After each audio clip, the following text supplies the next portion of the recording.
Mapagpalang araw po, itong inyong kaibigan kay Jesus, Brother Manny Bautista. Nandito na naman po tayo sa Aroma,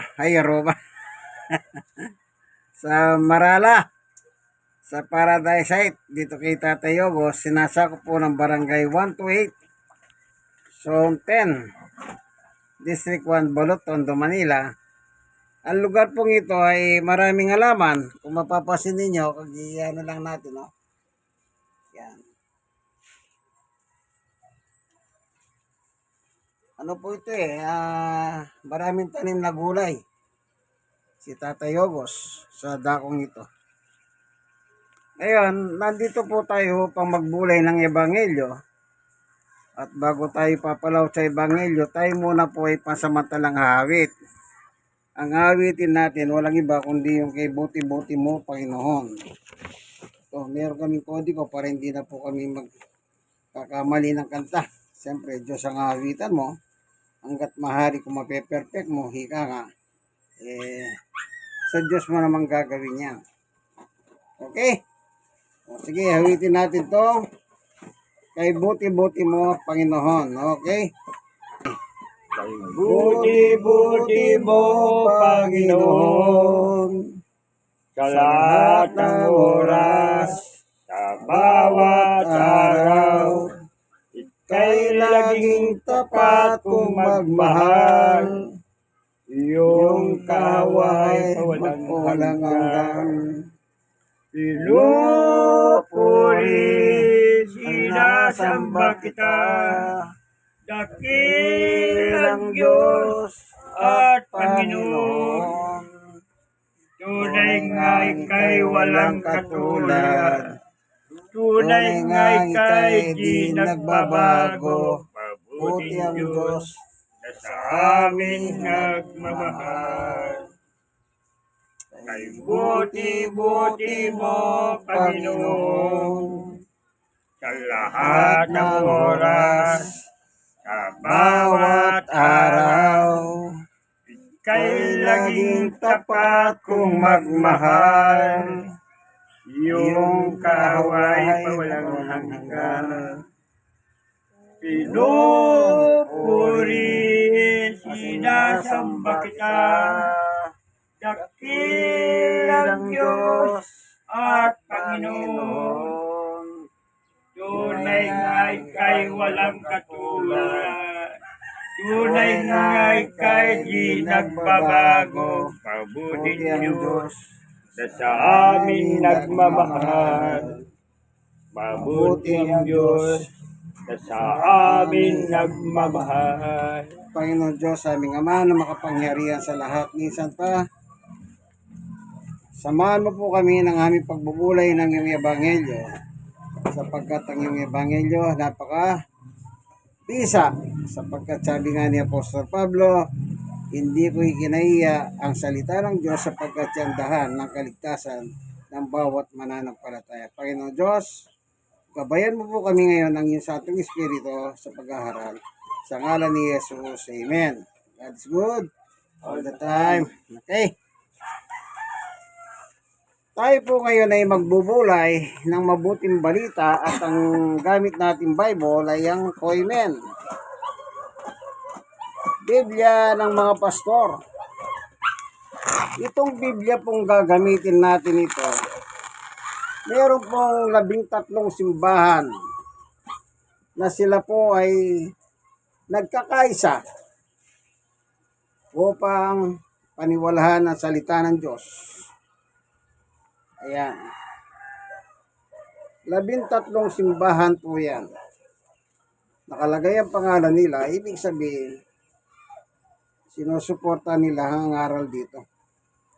Ngayon, ang ating papaksayin po, yung nakasulat sa Biblia, siyempre. Pero, bago tayo papalahod doon, tayo muna ay kailangan makahingi ng tulong sa Diyos. Hindi po ba ganon? Sapagkat Diyos ang ating patnubay.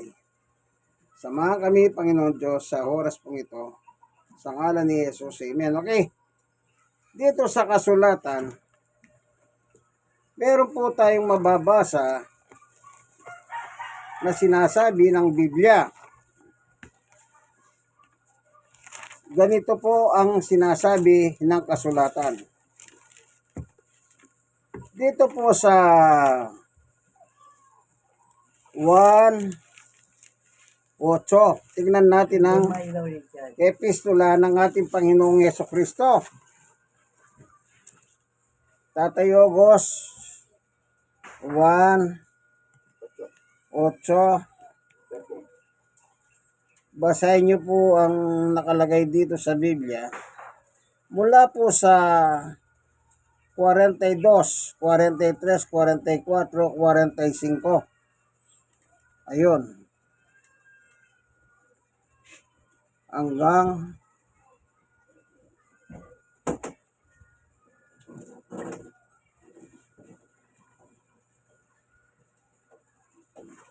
yan.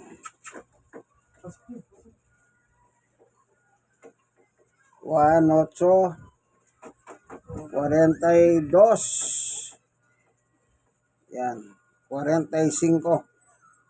42, 43, 44, 45. Opo. Yan. Dito po natin sisimulan ng ating pag-aaral ayon sa salita ng ating Panginoong Yesus sa kanyang panahon. Anong sinasabi ni Yesus? Para po tayo, hindi po tayo magkamali, kailangan gagamit tayo ng Biblia. Ano po? Gagamit tayo ng Biblia. O nakita mo na, Tatay Ogos?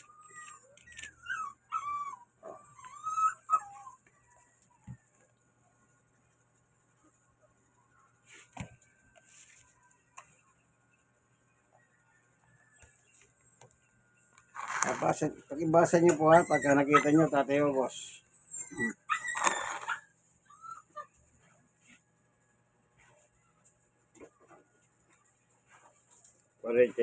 Apo. Sinabi ni Jesus, kung talaga ang Diyos niyong Ama, inimig sana niyo ako sapagkat sa Diyos ako naggaling. Hindi ako naparito sa sarili kong kagustuhan, kundi sinugo niya ako.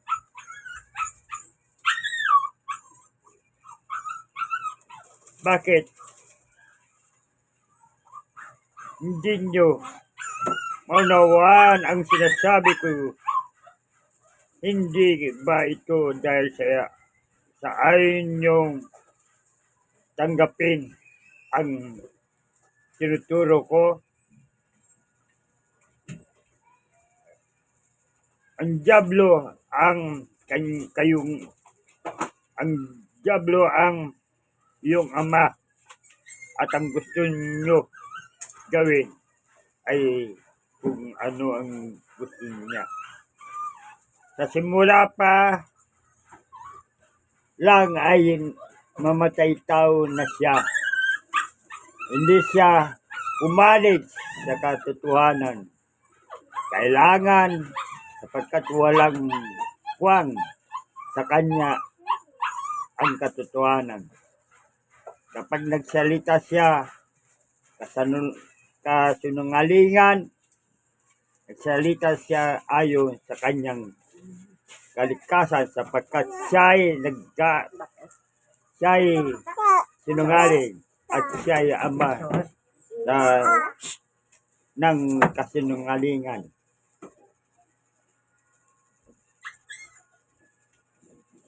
Ayaw niyo maniwala sa akin sapagkat katotohanan ang sinasabi ko sa inyo. Amen. Anong sabi ng Panginoong Yesus? Katotohanan ang sinabi ko sa inyo.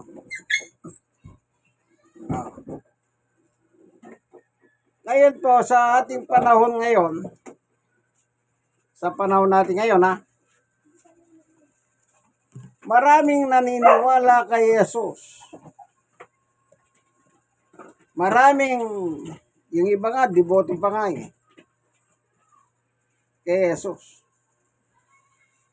Ang tanong, katotohanan ba ang sinasabi nila? Kasi kung deboto ka, kung naniniwala ka kay Jesus, sumasampalataya ka kay Jesus, kung ano sinabi ni Jesus, kailangan yun ang gagawin mo.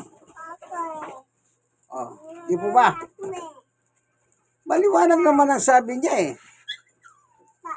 Ang sabi niya, katotohanan ng kanya sinabi. Kaya napakahalaga po dapat sa isang tao ang maging totoo. Marami po ngayon, kumisan po mga leader pa ng simbahan, hindi sila nagsasalita ng totoo.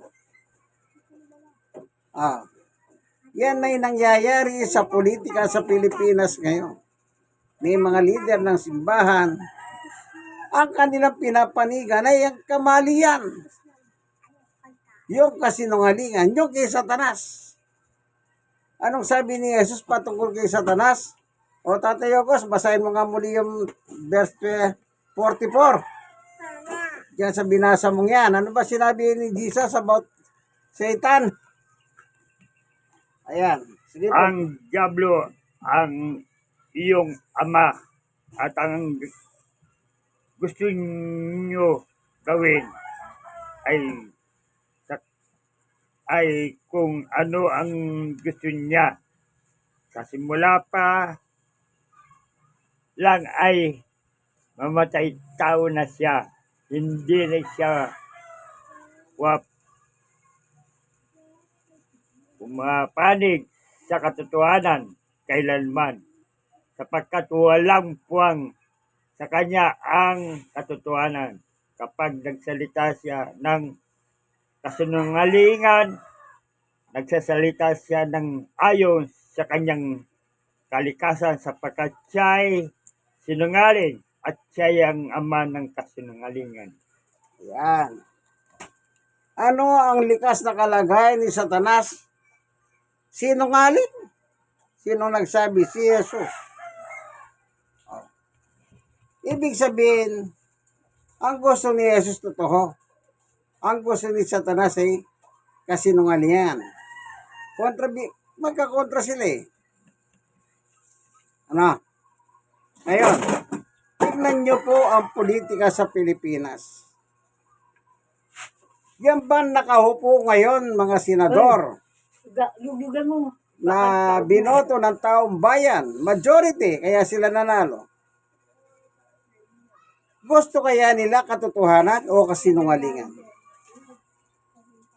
Itong kasalukuyang status ng impeachment ni Sara, nagsinungaling po sila. 49 senador ay 19. Kasi yung iba, yung 5, hindi sila sumama doon sa mga senador na nagsisinungaling. Po, yung 19 na senador, o anong gusto nila? Kasinungalingan. Gusto po ng taong bayan katotohanan, malaman kung saan napunta yung pera ng taong bayan. Hindi po pera ni Sara Duterte yun. Pera ng taong bayan yun, yung pinag-uusapan. Na milyon-milyon o bilyon-bilyong pera ang nawala sa kaban para sa taong bayan na pinamigay niya doon sa mga taong hindi naman po tao. Ay, parang malikot ano. Kaya po sila parang tao kasi nga nakapirma pa sila sa resibo. Yung pala, itong mga tao nakapirma sa resibo, hindi po pala sila tao. Hindi sila nabuhay. Wala silang birth certificate. Wala silang death certificate. Ang sabi ng NSO. Yung NSO po, yun po yung nagpo-produce ng dokumento kung tao ka na galing ka sa Pilipinas, pinanganak ka sa Pilipinas. Yung mga recipient ni Sara Duterte, nakapirma pa eh. Wala silang record kung sila'y nabuhay dito sa mundo, sa Pilipinas. Oh. Ngayon ang gusto sana ng taong bayan, malaman saan na dinala yung pera ni Sara, yung bise. Ang ginawa ng mga senador, itinago po nila yung katotohanan. Kaya ngayon, yung impeachment na sabi, nandun na po sa archive para na po siya natutulog doon. O yung iba naman, sabi nila, patay na yan. Sabi ng iba, ay pwede bang mabuhay yan? Pero in the meantime, nandun lang sa isang lalagyan na hindi na po pwedeng buksan. Oh. Nagsalita po sa Davao si Sara. Ano sabi niya? Pagkatapos niyang magsimba, parang akala mo talagang makadiyos, ano? Nagsimba pa!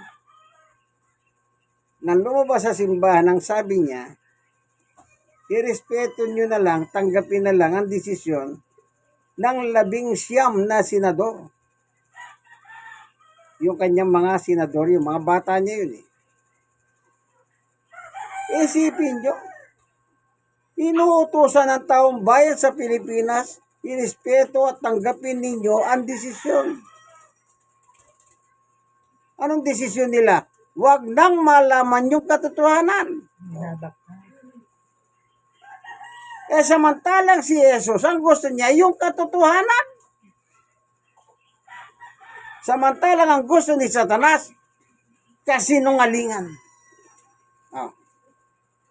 Kung ikayo po ang mag-judge ngayon, sa tingin ninyo kanino kampo ng mga senador na 19? Alagad ba ni Jesus na hindi sila nagsalita ng katotohanan? O alagad ni Satanas na ang gusto ay kasinungalingan? Kayo po ang makakapag-husga niyan, kaibigan. Hindi po ako. At hindi rin kung sino-sino. Kayo na lang ang umusga. Ayaw nyo po bang malaman kung saan nilusta yung pera? Na galing po sa taong bayan? Galing sa pera natin yun. Kasi po, nagbabayad tayo ng buwis.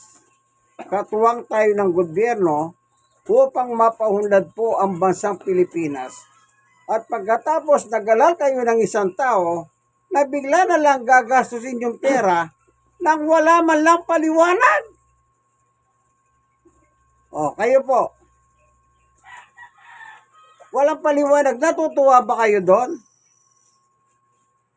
Kaya yan ang sabi ni Jesus. Kung kay Kristo ka, ano sabi ni Kristo?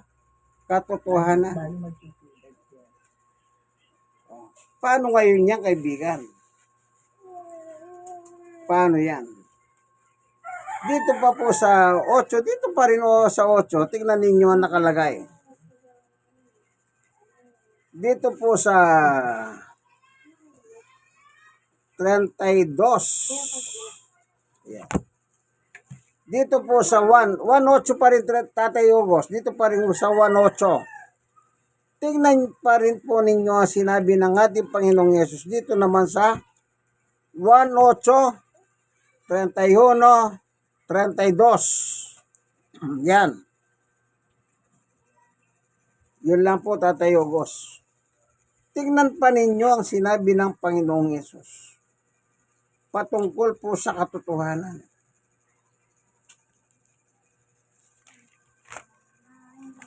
Basahin po. Opo, dalawa lang talata yun na, Tayo Ogos ha. Opo. Okay. Sinabi naman ni Jesus sa mga Hudyong naniniwala sa Kanya, kung patuloy kayong sumunod sa akin, turo kayo mga tunay ng mga alagad ko.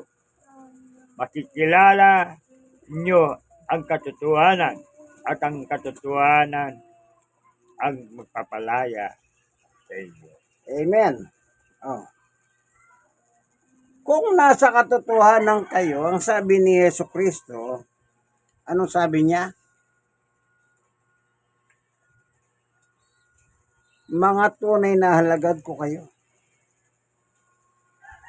Sa 31, ano? Kapag gusto mo pala yung katotohanan, halagad ka ni Jesus. Paano ngayon yung mga senador na ayaw nila ng katotohanan? Huwag nyo sabihin kay Kristo sila. Kasi kung gusto nila ng katotohanan, di sana siniwalat na nila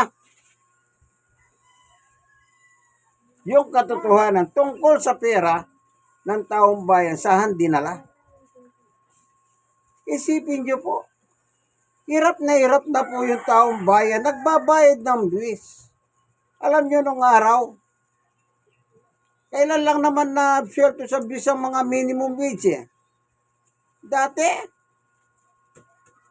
yan ang malakas magbayad ng buwis, yung minimum wage eh. Kasi po sila po yung mahirap. Sila yung, kung sinabi ng gobyerno, ang sweldo ninyo 500. Wala silang magawa, tanggapin na lang po nila yung 500. Nagtitiis po sila sa hirap. Ang hirap ng trabaho. Tapos bibigyan mo ng sweldo, 500. Tapos kukunan mo pa ng tax. Kaya pag umuwi po ang pobreng trabahador, magkano na lang ang dala niya? Isipin niyo po ang hirap ng construction, pagkatapos kukunan niyo pa ng buwis. Pagkatapos nanakawin niyo lang. Hindi bali sana kung nalaman nila kung kanino niyo dinala. Pero nga sinabi si Sarah, nagbigay ako ng 5 milyon sa Armed Forces of the Philippines. Anong sabi ng Armed Forces of the Philippines? Wala kaming tinanggap. Nasaan yung 5 milyon? Ilang bibig na pwede mong pakainin doon? Ilang silid-aralan nang itatayo mo sa 5 milyon? Pero nasaan? Oh, hindi ba sinungaling ka? Ayan ang likas na kalagayan ni Satanas, sinungaling. Sabi ni Jesus, kung siya'y magsalita, ay likas sa kanya ang pagiging sinungaling at ama ng mga sinungaling. Oh, hindi ba kayo nahawa sa mga maliliit na nagtrabahador, binabawasan ng bis? Pagdating ng buwan-buwan na sweldo nila, kaltas na. Pagkatapos na nakawin nyo lang. Pagkatapos pagtatakpan nyo pa sila. Kunwari, nagsimba pa, ganun-ganun pa sa loob ng simbahan. Pagkatapos, paglabas ng simbahan, irespeto nyo na lang, igalang nyo na lang, tanggapin nyo na lang ang desisyon ng mga alagad pong senador. Na ayaw na po nilang ipaalam sa tao kung saan dinala yung pera. Na pera na pinaghirapan ng taong bayan. Hindi po ba masakit yun para sa inyo? Kayo, kung kayo mga Duterte kayo, hindi kayo nasasaktan. Siguro wala kayong pakiramdam. Paano naman kami mga nagbabayad ng bis? Oh. Ako, edad ko, 20 anyos, ang trabaho na ako, nagbayad na ako ng bis. Pagdating pa ng 1 taon, sabi ng BIR, may utang ka pa, hoy, magbayad ka. Isipin mo, buwan-buwan, kinakaltasan na ako ng tax. Pagdating ng 1 taon, may utang pa ako. Kasaklap naman na buhay na ito. Oh. Pag nangailangan ako sa gobyerno, ang sagot ng gobyerno, walang pera. Karagoy. Sabi ko nga nung araw sa DSWD, kung alam ko lang, hindi na ako nagbayad ng bis. Total, ganito lang din na palang magiging kapalaran ko sa kamay niya. Oh, di ba totoo? Sige. Kayong mga nanonood ng video ito, sige, tina-challenge ko kayo. Bayad ka ng bayad ng bis pagdating ng matanda ka, wala ka naman palang paginabang. At kung meron man, dadaan ka sa butas ng karayom. Na kulang na lang, huwag ka na. Hindi ba nagkakaroon ng malaking problema yan sa mga bigayan ng tulong ng gobyerno? Ayan, hindi kasali yan. Hindi kasali, nagbabayad ng bis, hindi kasali. Pero yung hindi nagbayad, drug addict pa. Yan, binibigyan nila ng tulong. Isipin mo, tumandang addict. Hindi nagbayad ng bis pagkatapos. Pagdating sa bigayan ng gobyerno, oy, adik, halika, ito yung paginabang. Hindi ba totoo yan? Yan po ang mukha ng politika sa Pilipinas ngayon. Sabi nga ng tao nung araw ng pandemic, bakit kami nagtatrabaho, nagbabayad ng bis, wala kami nakuha sa gobyerno. Pero yung hindi nagbabayad, bondat na bondat sila. Totoo naman talaga yan eh. Senaryo yan eh. Kaya sabi ni Jesus, ang gusto ko totoo. Ang gusto ni Satanas, sinungaling. Ang gusto ng mga senador, kasinungalingan. Sukat ba naman ayaw po nilang ibunyag? Imbis na ibunyag po, ayun, tinatulog na po nila yung kaso sa archive. Yung archive po parang higahan yun eh. Parang kabahong. O diyan ka muna, nakakabahong ka ha. Tsaka ka nababangon. Tsaka ka nababangon. Kailan? Di wala. Yung pagiga ng dokumento sa archive, katulad ng pagiga ng isang taong patay sa kabahong.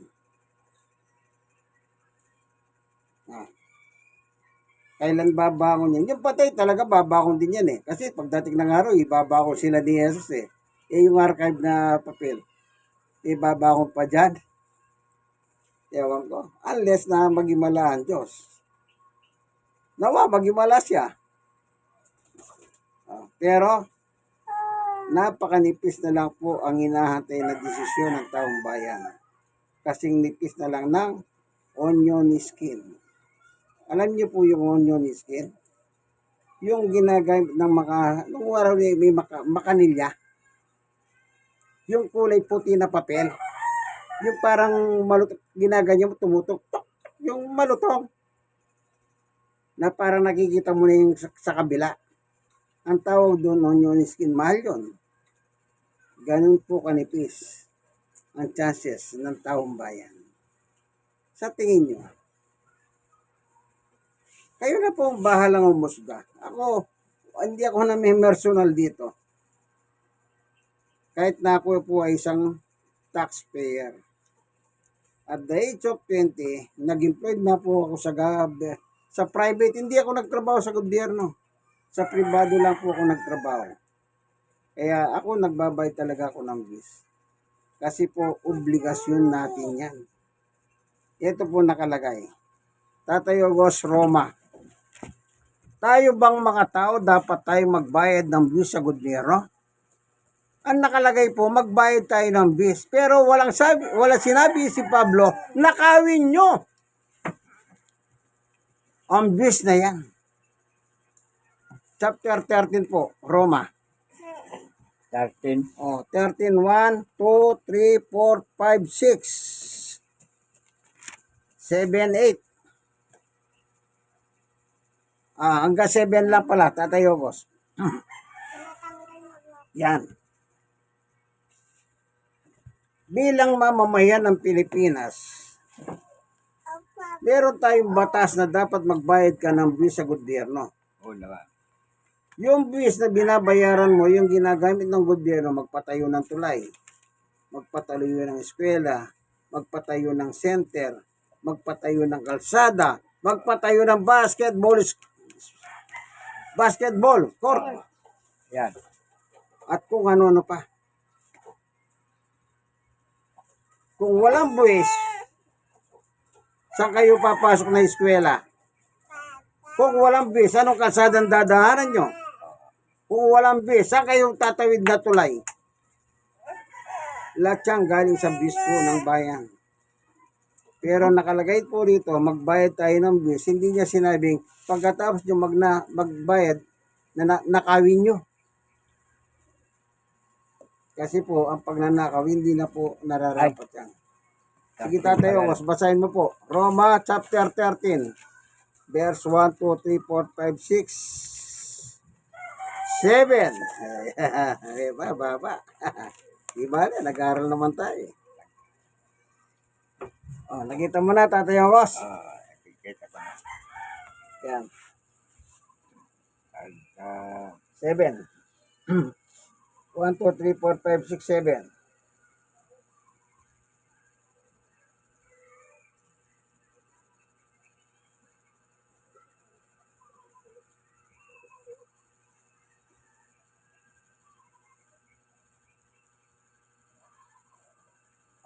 magbasahin na po. Opo.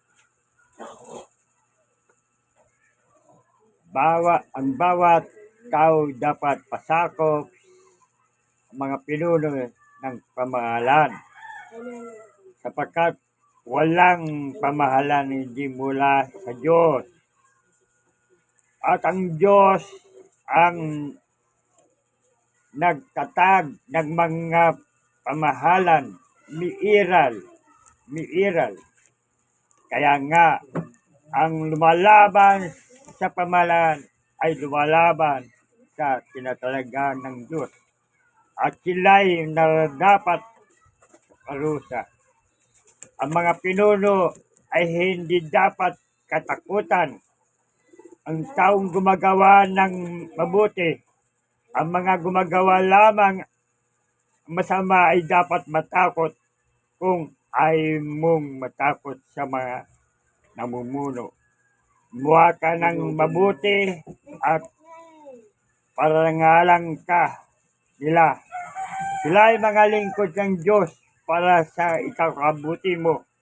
Ngunit kung gumawa ka ng masama, dapat kang matakot dahil sila'y makapangyarihan at parusa sa mga lingkod ng Diyos. Nang magparusa sa mga gumagawa ng masama. Kaya nga dapat kayo mas pasakop sa kanila, hindi lamang upang hindi kayo maparusahan, kundi alang na rin sa inyong buthi. Yan din dahilan kung bakit kayo nagbabayad ng bis ang mga pinuno ng pamahalan ay mga lingkod ng Diyos. At ito'y ang kanilang tungkulin. Binigay niyo sa bawat isa sa mga naradapat sa Kanya. Magbayad kayo sa mga dapat bayaran at magbibigay kayo sa bis na dapat bisan. Igalang nyo ang dapat igalang sa parangalan nyo ang dapat parangalan. Yan ang turo ni Pablo. Igalang nyo. Ngayon yung senador na ayaw ng totoo, igagalang mo ba yon? Masyado na. Ay yung sinabi ni Sara Lustay Piatos. Sabi nila Lustay Piatos eh. Tanggapin nyo na lang. Isipin nyo. Pinagnakawan ng taong bayan, tanggapin na lang natin. Na maluwag sa dibdib natin na pinagnanakawan tayo. Ni Sara, na taga Davao, anak ni matandang Duterte na ngayon umiimas ng bakal sa Netherlands dahil sa kanyang kasalanan sa gobyerno. Ganon po bang gusto nyo? Tanggapin nyo na lang na maluwag sa inyong dibdib. Nabayad kayo ng bayad ng bis. Nanakaw naman nila yung bis nyo. Yung 50 million, ba ilang kwarto na yun? Oh. Ilang kwarto na yun? Kung pamilya naman, ilang pamilya na pakakainin mo sa 50 million? Dito, magpunta kayo dito sa Tondo. Dami niyo pakakainin. Yun, nasunog na naman ng misa. Oh. Isipin niyo po yan. Ibinoto nyo. Di, sa bagay ako, hindi ko naman siya binoto eh. Kaya wala naman akong ano. Pero paano kayong mga bumoto? Na binoto nyo pala, magnanakaw. Sino nagsabi? Ayan, tignan nyo sa social media. Ano sabi nila sa kanya? Magnanakaw. Hindi ako may sabi niyan. Kasi active po ako sa balita. Tungkol sa ganyan. About politics. Laging bukas ang aking damdamin yan. Tinitimbang-timbang ko po lahat yan. Kasi wala na akong trabaho eh. Nagretiro na ako. Sawa na ako magtrabaho. Oh. Sa edad kong 20, elementary pa lang ako, naghahanap buhay na ako eh. Kumikita na ako ng pera, elementary pa lang. Nagtitinda na po ako. Kaya ibig ko sabihin, hindi ko na masyado na-enjoy ang aking kabataan. Puro hanap buhay na lang. Kaya sayang ano. Hindi naman ako nagsisisi, nagbayad ako ng views kasi mahal ko ang aking bayang Pilipinas. Gusto kong umunlad kaya nagbabayad po ako ng views. Pero para nakawin mo lang yung views na yun, siyempre ibang usapan yun. Kung gusto nyo kunin yung views, sabihin nyo sa inyo dinala. Halimbawa, ang gobyerno, nagpatayo ko ng eskwela, yun alam mo saan dinala yung views. Yung views, eskwela. Nagpagawa ko ng kalsada, nagpagawa ko ng tulay, sabi ng gobyerno. Alam mo kung saan nila dinala yung milyon-milyon. Eh, paano naman si Sara? Nagbigay ako sa Armed Forces 50 million. Ang sabi ng Armed Forces, wala kaming tinanggap. Paano naman ngayon yan? Isipin mo, mga sundalo, ginawa mo pang kinasangkapan mo sila. Sundalo sila.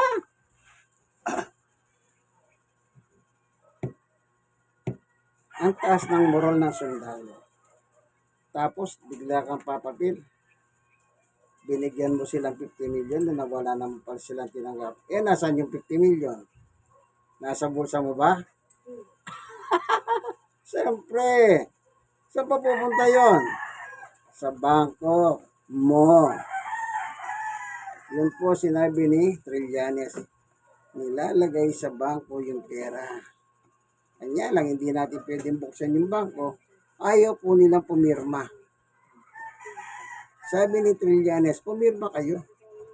Pabubuklat natin ang mga bank account ninyo. Ano, pumirma ba sila? Si Duterte, sabi ni Duterte, pipirma ko yan, pero sasampalin kita. Meron pa siyang kondisyon. Sasampalin niya pa si Trillanes pagkatapos pipirma. Kaya sabi ng taong bayan, kung wala kang tinatago, ba't hindi ka?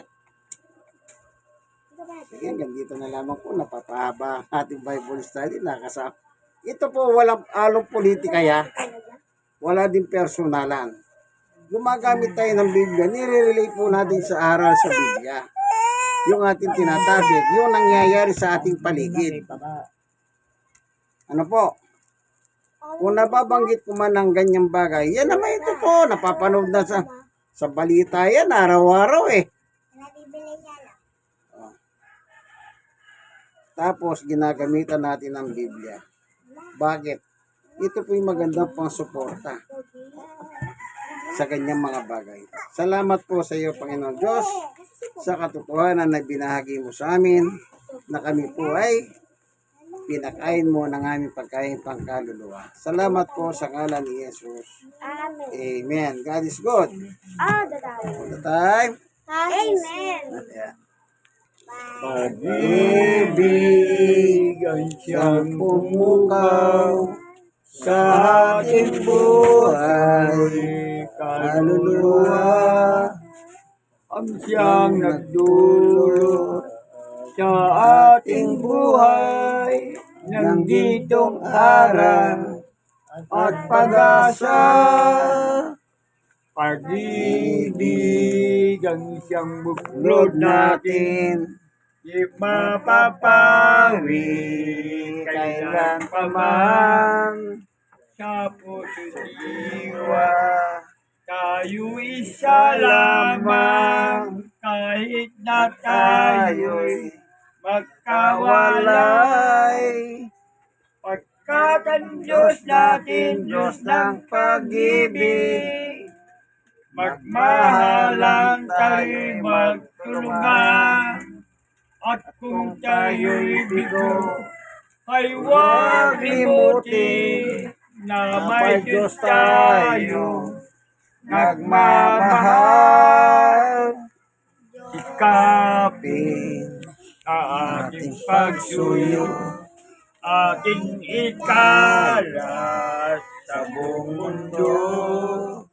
Pag-ibig ni Jesus ang siyang sumakop sa bawat pusong buhang sa pagsuyo. pagsuyo. Pagkat ang Diyos natin, Diyos ng pag-ibig, magmahalan tayo'y magtulungan. At kung tayo'y bigo, ay huwag limutin na may Diyos tayo nagmamahal. Diyos ay pag-ibig. Maraming pong salamat sa iyo, Panginoon Diyos, sa pagkakataon na ito na binigyan mo kami ng aming pagkain pangkaluluwa. Basbasan mo po ngayon ang bawat isa sa amin sa ngalan ni Jesus. Amen. Okay?